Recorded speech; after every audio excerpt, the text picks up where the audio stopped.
Start.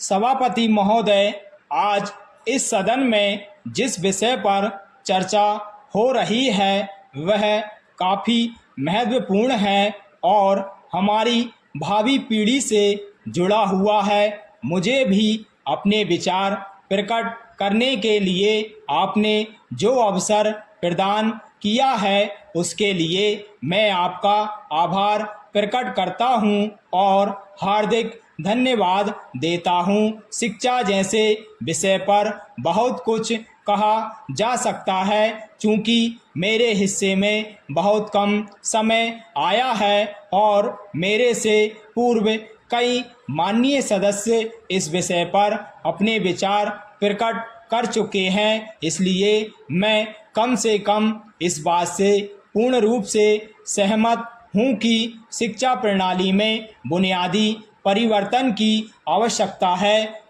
मैं समझता हूँ कि कई वर्षों से शिक्षा प्रणाली में परिवर्तन नहीं किया गया है।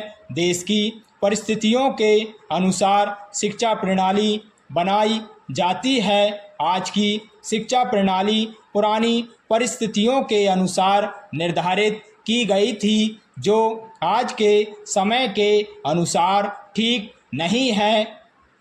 आज देश को प्रगति की ओर ले जाने के लिए जिन साधनों की ज़रूरत है उन्हीं के अनुसार शिक्षा प्रणाली बनाई जानी चाहिए। इसलिए मेरा निवेदन है कि शिक्षा प्रणाली में परिवर्तन किया जाए ताकि जो नवयुवक पढ़कर आएं वे देश के विकास के लिए कार्य करने योग्य सिद्ध हो सकें। यह सभी जानते हैं कि जो विद्यार्थी शिक्षा ग्रहण कर रहे हैं भविष्य में उन्हीं के ऊपर देश का भार पड़ता है। आज हम सभी को गंभीरता से यह विचार करना है कि हम किस प्रकार की शिक्षा अपने नवयुवकों को दें जिससे वे सही रूप से देश का भार संभाल सकें। आज देश जिन परिस्थितियों से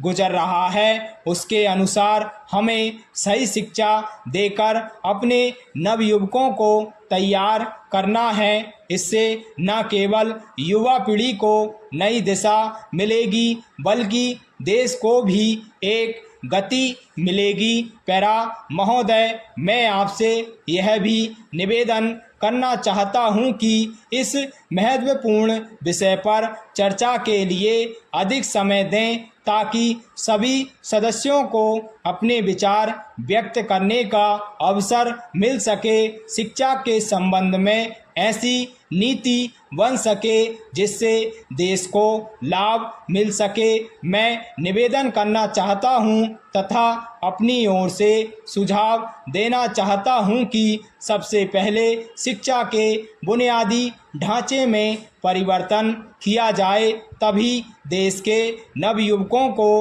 रोजगार संबंधी शिक्षा उपलब्ध हो सकेगी और देश से बेरोजगारी